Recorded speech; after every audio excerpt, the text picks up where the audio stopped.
Thank you very much for having me. It's a great pleasure and honor to be here at the annual Economist Government Roundtable. Republic of Kosovo is a double success story. Number one is a success story of Western intervention, NATO intervention in 1999 to stop Serbian genocide, and in this way to enable refugees to return and to rebuild our country.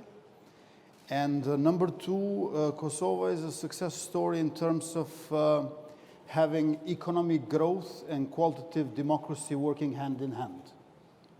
As we know today, there is a great struggle regarding the narrative, regarding the discourse.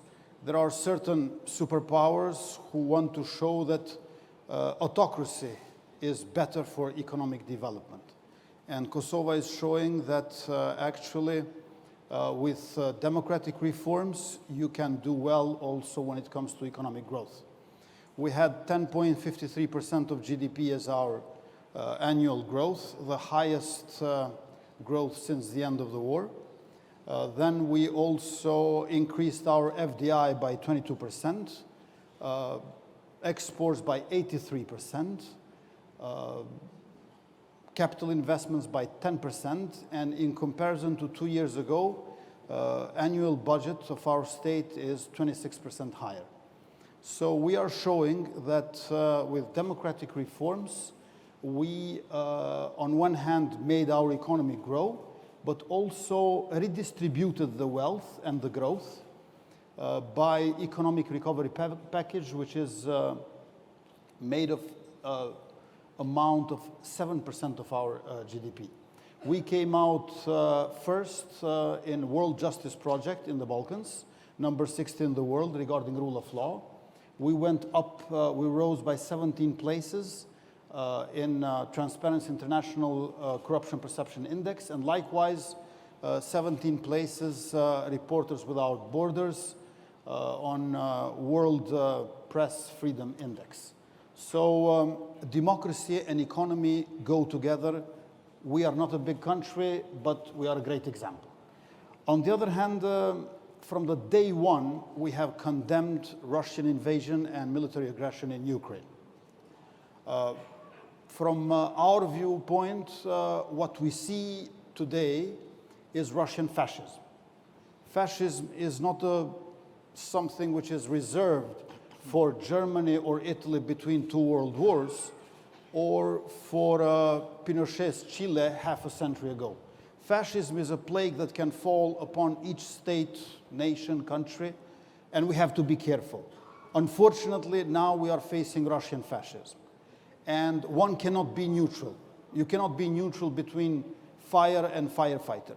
Neutrality, in our viewpoint, is cynicism. And cynicism implies a certain distance, but at the same time, it means comfort seeking in time of grave crisis. And there is no place for neutrality, because hope and passion should overcome any kind of cynicism. And that's why I believe that aggression of Kremlin in Ukraine was war of choice, whereas solidarity and humanity in Europe is not a matter of choice. It's our task, it's our duty. Regarding Western Balkan 6, we have this unfortunate circumstance where one of the states of Western Balkans did not join sanctions against Russian Federation, our northern neighbor, Serbia. On the contrary, they have very tight relations when it comes to economy, military, culture, and so on and so forth.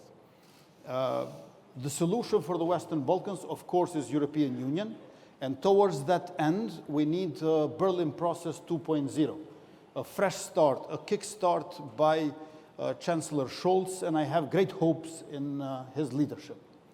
I believe that with President Biden in White House, with Chancellor Scholz in Berlin, we can revive transatlantic bridge, which in 21st century is even more important than in the 20th century.